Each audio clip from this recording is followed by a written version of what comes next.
What's up, guys? Welcome back to another episode. Today we're in Orlando, Florida. Actually, we're in Dr. Phillips. It's a beautiful community. We're hanging out with Raj. He's one of our customers. About 2 years ago, he bought the first Nios tank in the country. He bought it at a trade show. It's an 80-gallon tank, I think 75 gallons. But anyhow, he's upgrading to a water box, 180-gallon tank. The tank has been cycling at the new house for maybe about a month or two. We're breaking down this tank. I'm gonna show you guys. We're gonna move all the livestock. So this episode is gonna be all about how to move the livestock. So stay tuned.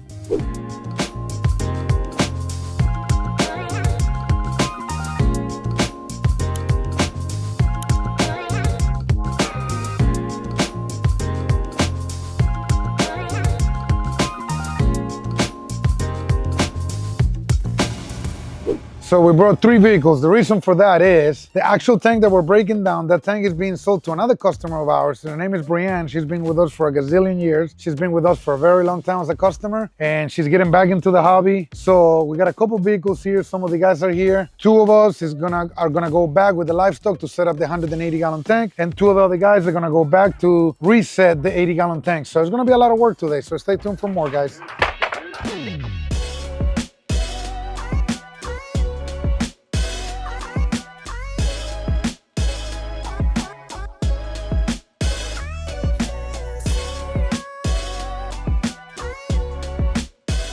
So the tactic is you get as much clean water out of the tank as fast as possible.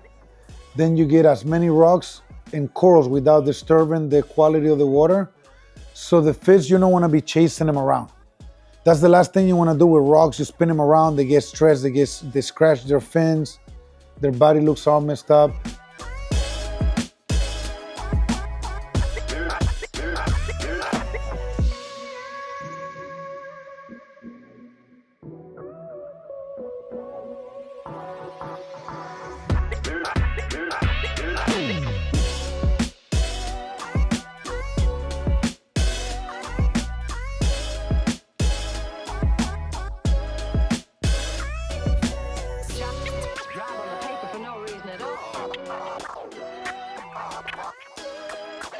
We're waiting for Raj. We're gonna follow him. We're going to Allsworth right now, where Shaq used to live in Tiger Woods. Beautiful neighborhood. He just got a new house. We gotta set up this tank, so let's see what's going on.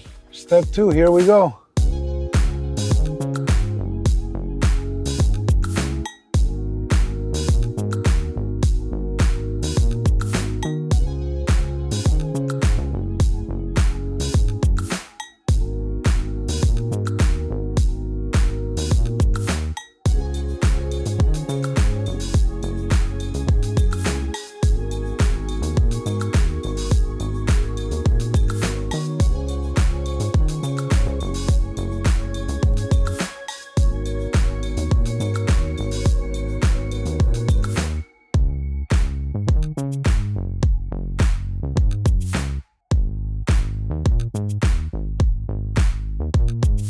Maybe a little rock for an accent back there we can throw.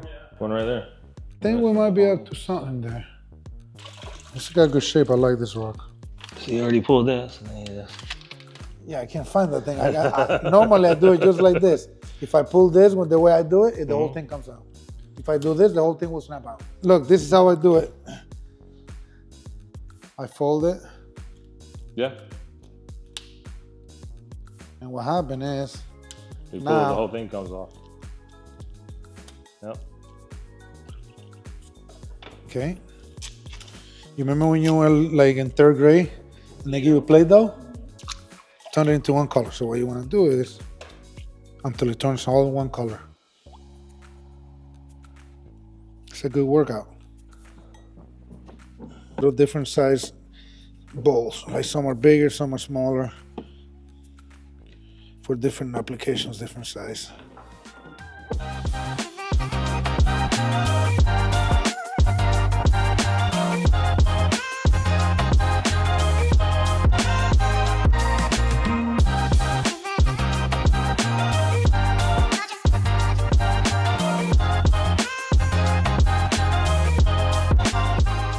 Where should we put this torch, Raj?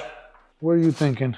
Of course, eventually, I mean, there's more, when they hit something, yeah, they hit pretty heavy. So we're gonna keep them in the corner.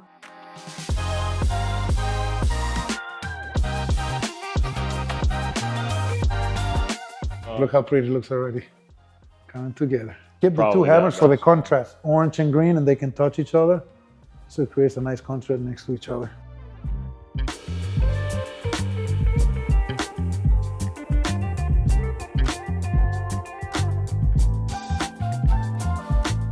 It's actually worked out pretty good. It was a little challenging to do the aquascape. That rock right there is not gonna stick around. I'm gonna come back in 2 weeks and show you guys the final product. We still gotta do some, we still gotta do the apex controller, tight everything up. We gotta clean the power head, glue some more corals, but so far it's looking so good.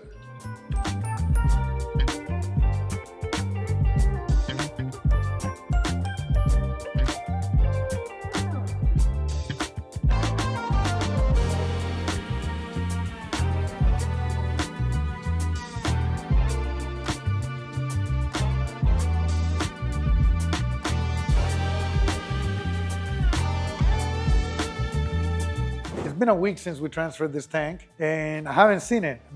Some of the technicians, Matt, JW, they came by. My biggest worry was making sure that the fish weren't gonna catch no ick. Some of the corals gonna get stressed out, no brown jelly, because we did introduce a bunch of new rocks. We got rid of the old sand, introduced new media in the bottom, which was already cycled. The rocks were all cycled. Nonetheless, I was very stressed, to say the least. This customer's been with us for 2 years. We've been guiding them since day one, and I felt a lot of pressure to make sure we deliver. And it's never easy transferring a tank from one size to a bigger one. So it worked. So I'm very happy with my team. We did a phenomenal job on this. So general recommendations after transferring the tank, let it be. The less that you do, the better. Most people, they're very excited. They transfer to a new tank. They see more space. They want to have fish. They want to add corals. They want to add all kinds of things. And it's natural, you know, it's an instinct. But the first thing I want to tell you is leave the tank alone for 2 to 3 weeks. Let it breathe. Let it do its thing. I mean, I know it's been a week. Nothing has happened, which, knock on wood, we have some right there.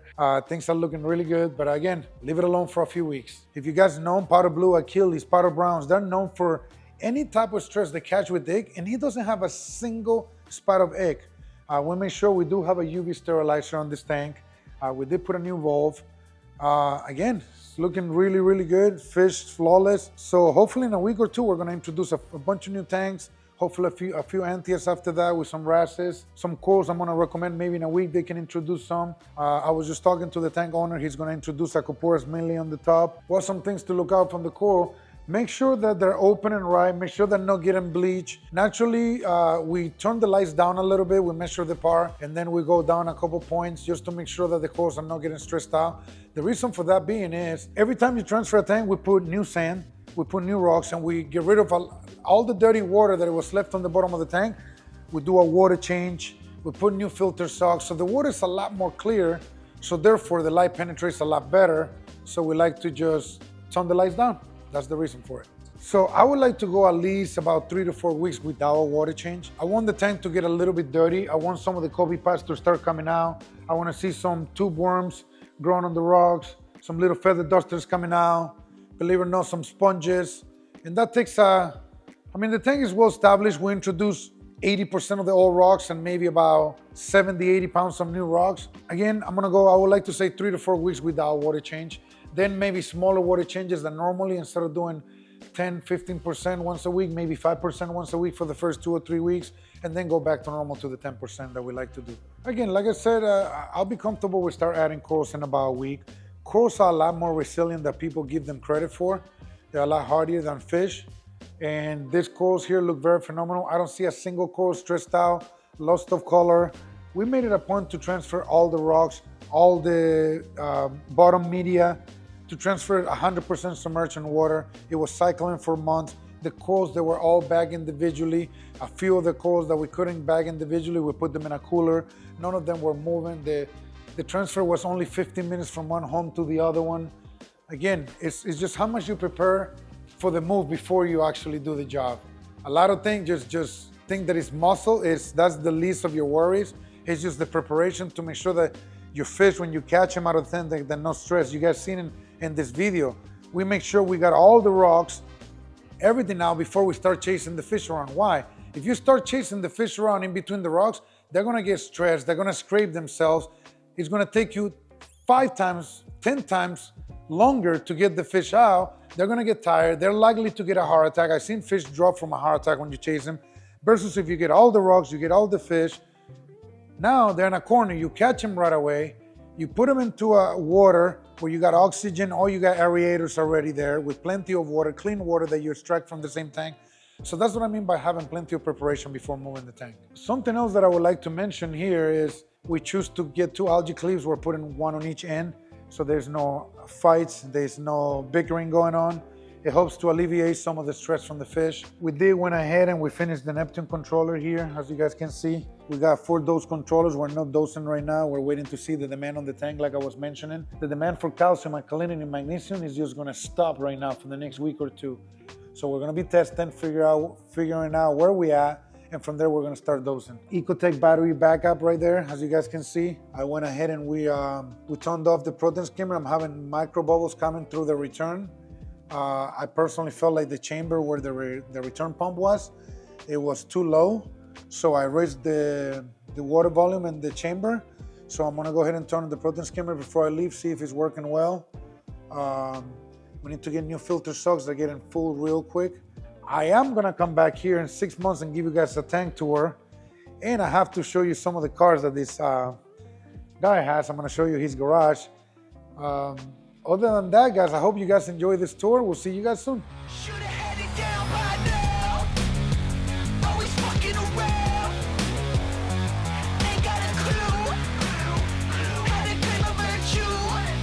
Well, thanks everyone for watching. That is it for today. I am so happy the corals are happy. Anyhow, don't forget to subscribe to our channel. Help us a lot, guys.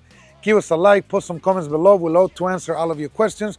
We'll see you guys on the next episode. See you guys.